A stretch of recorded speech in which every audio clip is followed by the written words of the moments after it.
Hello, hi everyone. तो आज हम शुरुआत करेंगे कल जो पढ़ा था उससे आगे। हमने कल एमसीक्यूज स्टार्ट किए थे, तो एमसीक्यूज सीरीज को आगे बढ़ाते हुए हम आज नया सेशन लेके आए हैं। तो चलिए शुरू करते हैं आज की वीडियो।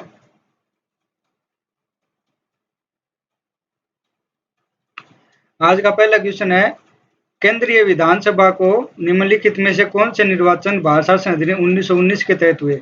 यानी कि 1919 अधिनियम के तहत कौन से भारत में चुनाव हुए थे? तो आपके पास वही 10 सेकंड का टाइम है।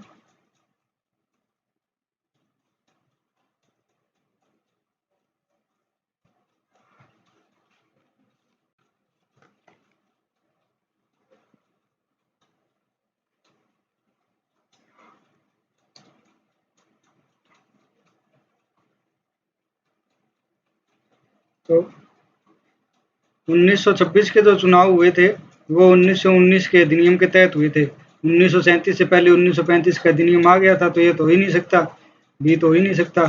और ना ही 1945, तो बहुत आगे की बात होगी, तो 1919 के अधिनियम के तहत कैसे होंगे? तो सी भी नहीं हो सकता, सी नहीं हो सकता, तो कौन क्या बचेगा? केवल एक। तो ऑप्शन इसका आएगा पहला। ब्रिटिश भारत में कार्मिक विकास द्वारा उत्तरदायी शासन की स्थापना करने के उद्देश्य से भारत शासन अधिनियम 1919 बनाया गया, जिसे मोंटेग्यू चेम्सफोर्ड या मोंटफोर्ड भी कहते हैं आजकल। मोंटेग्यू चेम्सफोर्ड सुधार अधिनियम कहा जाता है। 1926 के भारतीय आम चुनाव भारत शासन अधिनियम 1919 के प्रावधानों के आधार पर ही हुए थे, जबकि 1937 से 1945 के भारतीय आम चुनाव भारत शासन अधिनियम 1935 के आधार पर हुए थे। 1935 में जो नया अधिनियम आया था उसके आधार पे 1937 और 1945 के चुनाव हुए थे। आइए देखते हैं अगला क्वेश्चन। अगला है, भारत के उच्चतम न्यायालय के न्यायाधीश की आयु ऐसे प्राधिकारी द्वारा और ऐसी रीति से अवधारित की जाएगी जिसका संसद विधि द्वारा उपबंध करे अंत स्थापित किया गया है। यानी कि कहने का सिंपल सा अभिप्राय है कि कौन से संविधान संशोधन के अंतर्गत न्यायाधीश की आयु का निर्धारण किया गया था? तो आपके पास 10 सेकंड है।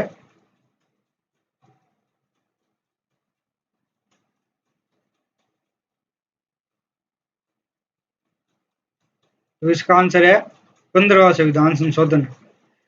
आइए देखते हैं क्या कुछ है 15वें संविधान संशोधन के अंतर्गत। तो 15वां संविधान संशोधन अधिनियम 1963 में आया था, और ये उच्चतम न्यायालय उच्च न्यायालय से संबंधित न्यायाधीशों की उम्र के निर्धारण हेतु इसमें व्यवस्था की गई थी। यानी इसमें आयु का निर्धारण किया गया था कि कब तक उच्च न्यायालय उच्चतम न्यायालय में न्यायाधीश सेवानिवृत्त होंगे। तो उच्च न्यायालयों की संख्या उम्र 60 से बढ़ाकर 62 वर्ष कर दी गई थी। इसी तरह उच्चतम न्यायालय की 65 वर्ष कर दी गई थी, 65 ईयर, 65 वर्ष।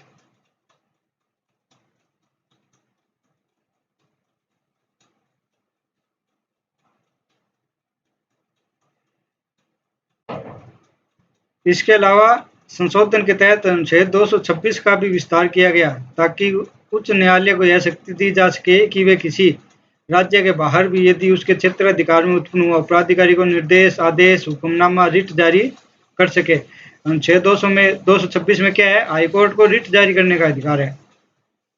हाईकोर्ट को रिट जारी करने का अधिकार है आर्टिकल 226 के तहत। हम 226 के तहत रिट लेके हाईकोर्ट में जा सकते हैं। तो इसमें भी विस्तार किया गया 15वें संविधान संशोधन के अंतर्गत।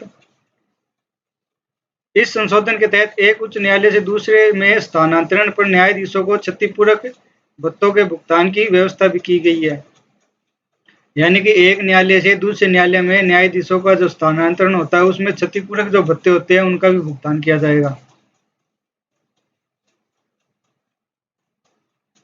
आगे एक है, मूल अधिकारों से संबंधित निम्नलिखित निर्णयों में सही कालानुक्रम क्या है? यानी आपको इनका जो सीक्वेंस है वो बताने है कि पहले कौन सा केस आया था, बाद में कौन सा आया था।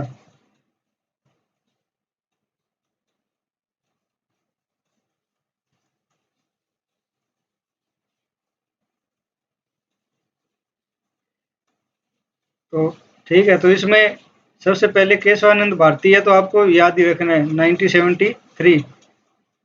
ये किससे संबंधित था? मूल ढांचे से, मूल ढांचा। और AK गोपालनवाल आया था 1950। 1950 तो सबसे पहले यही आया था, सबसे पहले आएगा डी। डी आएगा तो ये दो वाला ये तो हट गया। तो उसके बाद 1973 मिनरवा मिल्स आया था 1980 में, सबसे अंत में। तो उसके बाद सबसे अंत में क्या आएगा? सी। तो ये भी हट गया।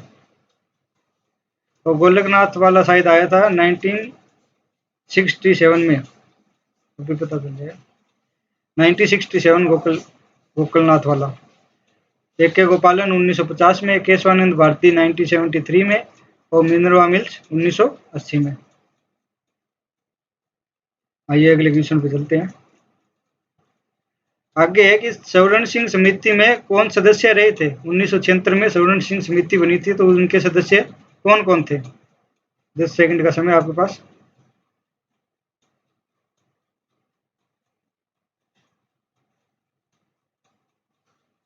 तो याद रखना, इसमें हरिदेव जोशी जी जो है वो इसके सदस्य नहीं थे। तो हरिदेव जोशी जी इसमें नहीं आएंगे, तो क्या आएगा?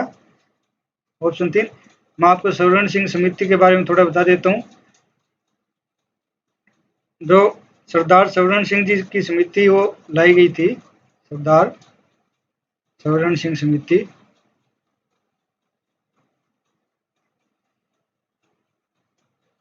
1976।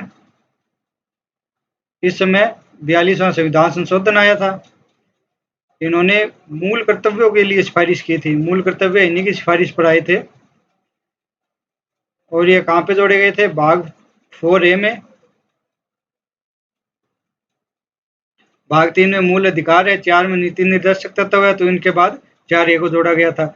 और ये अनुच्छेद 51 ये इनका आर्टिकल। तो ये 2-3 फैक्ट याद रखना। 1976 में आया था 42वां संविधान संशोधन, मूल कर्तव्य, भाग 4A और 51।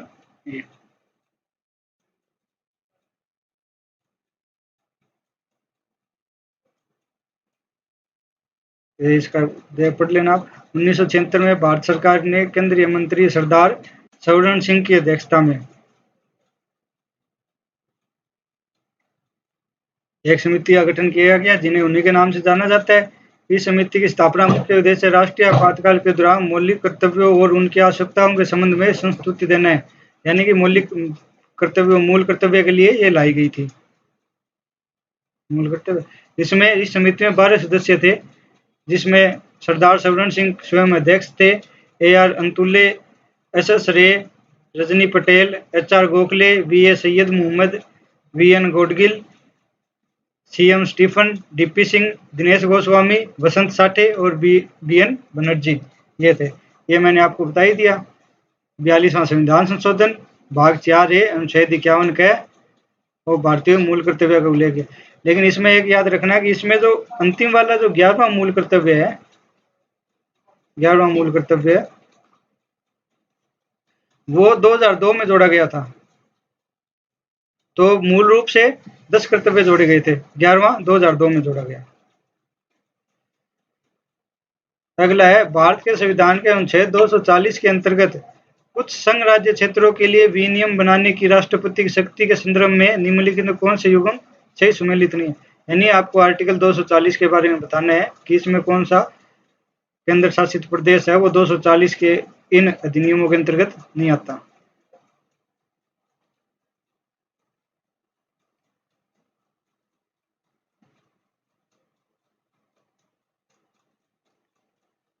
तो इसमें 43 में ऑप्शन 3 आएगा। चलिए देखते हैं इसके बारे में। भारतीय संविधान के भाग 8 के अंतर्गत अनुच्छेद 239 से 241 तक केंद्र शासित प्रदेशों के संबंध में याद रखना, भाग 8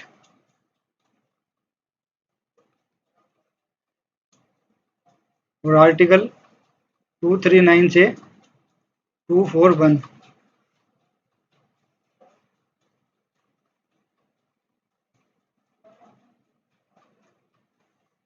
ये याद रखना किससे संबंधित है? केंद्र शासित प्रदेशों से। यद्यपि सभी केंद्र शासित प्रदेश एक ही श्रेणी के हैं, लेकिन उनकी प्रशासनिक पद्धति में समानता नहीं है, असमान है। उनका जो प्रशासन है, जो कार्यपालिका है, जो कार्य करने का जो तरीका है, वो अलग अलग है। प्रत्येक केंद्र शासित प्रदेश का प्रशासन राष्ट्रपति द्वारा संचालित होता है, जो एक प्रशासक, उपराज्यपाल या मुख्य आयुक्त के माध्यम से किया जाता है। यानी राष्ट्रपति इनका संचालन अपना एक प्रतिनिधि केंद्र शासित प्रदेश में छोड़े उनके द्वारा उनका केंद्र शासित प्रदेशों का शासन किया जाता है। और अनुच्छेद 240 राष्ट्रपति को शक्ति देते हैं कि वो केंद्र शासित प्रदेशों के लिए नियम और अधिनियम बनाए। अगला क्वेश्चन है, निम्नलिखित में कौन सी तारीख को भारत के राष्ट्रपति ने अपनी शक्ति का प्रयोग करते हुए उद्घोषणा द्वारा यह घोषणा की थी कि गंभीर आपात विद्यमान है, जिसके कारण आंतरिक अशांति से भारत की सुरक्षा को गंभीर खतरा है। यानी कि राष्ट्रपति शासन ने आपातकाल की घोषणा कब की थी? आपातकाल की घोषणा। और इसमें देखना, ये लिख रहा है आंतरिक अशांति के लिए। आंतरिक अशांति कब लागू किया गया था आपातकाल? 1975 में, तो 25 जून 1975 को। आइए देखते हैं। भारतीय संविधान के अनुच्छेद 352 के अनुसार यदि भारत को अथवा इसके किसी भाग को सुरक्षा, युद्ध अथवा बाह्य आक्रमण अथवा सशस्त्र विद्रोह है, तो आपातकाल किन परिस्थितियों में लगाया जा सकता है? या तो युद्ध हो, या बाह्य आक्रमण,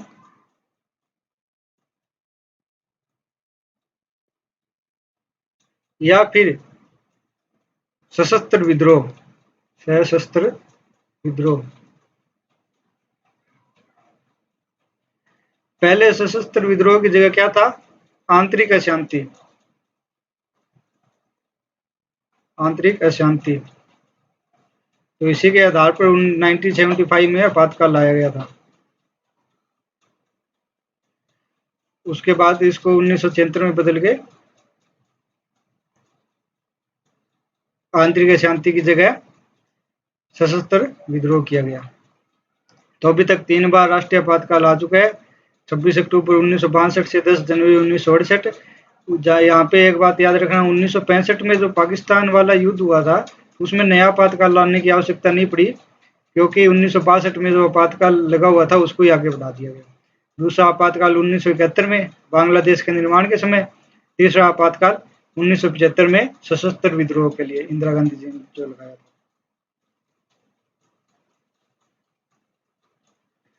इसके बाद है भारतीय संविधान के अनुच्छेद 87 के अंतर्गत भारत राष्ट्रपति अभिभाषण देता है। तो 10 सेकंड का टाइम है आपके पास।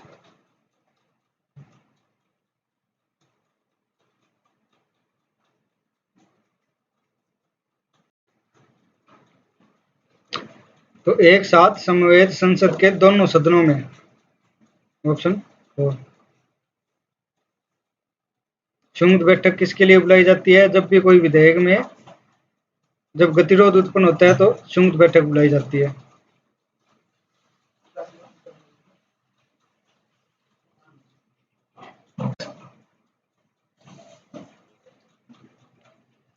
भारत के संविधान के अनुच्छेद 87 में यह प्रावधान है कि राष्ट्रपति लोकसभा के लिए प्रत्येक साधारण निर्वाचन होने के पश्चात प्रथम सत्र आरंभ होने में तथा प्रत्येक वर्ष के प्रथम सत्र के आरंभ में एक साथ समवेत संसद के दोनों सदनों में अभिभाषण करेंगे और संसद को इस सत्र में आह्वान का कारण बताएंगे। यानी कि जब नई लोकसभा का निर्माण होता है, उसके पहले सत्र, जब भी उनकी पहली बैठक होती है लोकसभा की, तब, और प्रत्येक वित्तीय वर्ष की जब पहली बैठक होती है, तब राष्ट्रपति दोनों सदनों में अभिभाषण करते हैं, अपना भाषण प्रस्तुत करते हैं। लोकसभा की प्रक्रिया और कार्य संचालन नियम अंतर्गत 377 के अधीन लोकसभा के सदस्यों द्वारा एक दिन में अधिकतम कितने मामले उठाए जा सकते हैं? 10 सेकंड का टाइम है।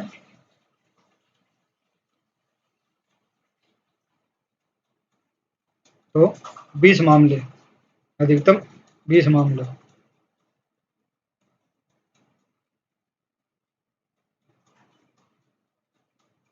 ऐसे मामले जो व्यवस्था का प्रश्न नहीं है, या ऐसे मामले जिन्हें प्रश्नों, अल्प सूचना प्रश्नों, ध्यानाकर्षण सूचनाओं, प्रस्ताव आदि से संबंधित नियमों के अंतर्गत नहीं उठाया जा सकता, उन्हें लोकसभा की प्रक्रिया और कार्य संचालन नियम 377 के अंतर्गत उठाया जाता है। यानी कि जब लोकसभा या राज्यसभा की बैठक होती है तो उसमें ध्यानाकर्षण सूचना, सूचना प्रश्नों प्रश्न आप अलग सूचना के प्रश्न, ये जो उनका समय होता है अलग अलग कि आप सबसे पहले प्रश्नों को उठाएंगे जो इम्पोर्टेंट तारंकित है, तारंकित, फिर अलग सूचना के प्रश्न, ध्यानाकर्षण सूचना।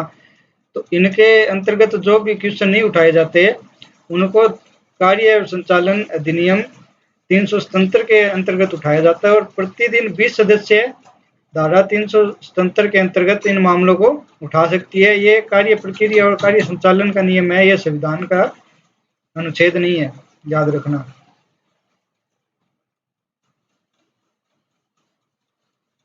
निम्नलिखित में कौन सी भारतीय संसद की वित्तीय समितियां हैं? प्राक्कलन समिति, लोक लेखा समिति, लोक उपक्रम समिति और संसद सदनों के वेतन तथा भत्तों से संबंधित संयुक्त समिति।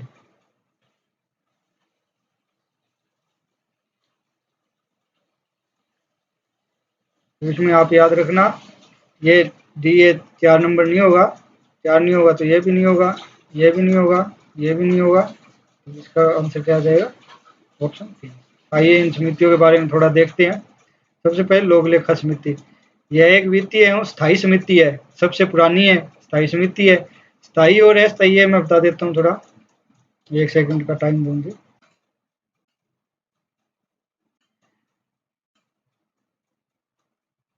स्थायी समिति वो होती है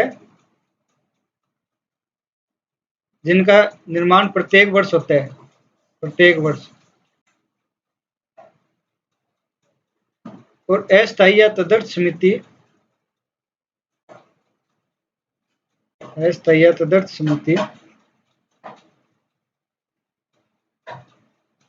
ऐसी समिति होती है जिनका निर्माण किसी विशेष कार्य के लिए होता है और जब वो कार्य समाप्त होता है तो वो समिति भी समाप्त हो जाती है, याद रखना। तो 1921 में यह समिति बनाई गई थी, लोक लेखा समिति। इसमें कुल 22 सदस्य होते हैं, 15 लोकसभा से और 7 राज्यसभा से। और इनका जो प्रतिवर्ष संसद में इनका जो निर्वाचन है वो आनुपातिक प्रतिनिधित्व और एकल संक्रमणीय मत पत्ती के द्वारा होता है। इनके सदस्यों का कार्यकाल 1 वर्ष के लिए होता है, मैंने बताया प्रत्येक वर्ष इनका निर्माण होता है।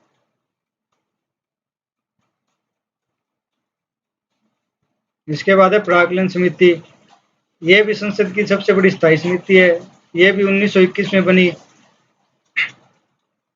और ये प्राक्कलन समिति लोकसभा के सदस्य होते हैं इसमें कुल सदस्य 30 होते हैं जो लोकसभा से मनोनीत होते हैं। इसके अध्यक्ष लोकसभा का उपाध्यक्ष होता है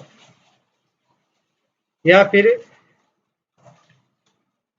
लोकसभा अध्यक्ष द्वारा मनोनीत कोई व्यक्ति इसका अध्यक्ष होता है, याद रखना आप इस बात को।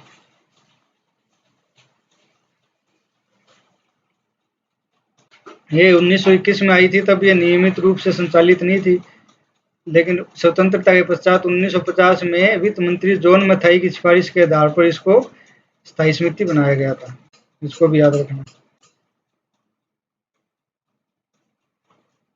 आगे सहकारी उपक्रम समिति है, समिति 1964 में कृषि मेनन समिति के सुझाव पर बनाई गई थी। इसमें 22 सदस्य होते हैं, 15 लोकसभा से और 7 राज्यसभा से। अगला क्वेश्चन है, भारत के नियंत्रक एवं महालेखा परीक्षक को उसके पद से हटाए जाने की प्रक्रिया निम्नलिखित में किसके समान है? यानी कि जो भारत का कैग होता है उसको कैसे हटाया जाता है, उसको जो हटाने की जो प्रक्रिया है वो किसको हटाने की प्रक्रिया के समान है? तो इसका आंसर होगा उच्चतम न्यायालय का न्यायाधीश।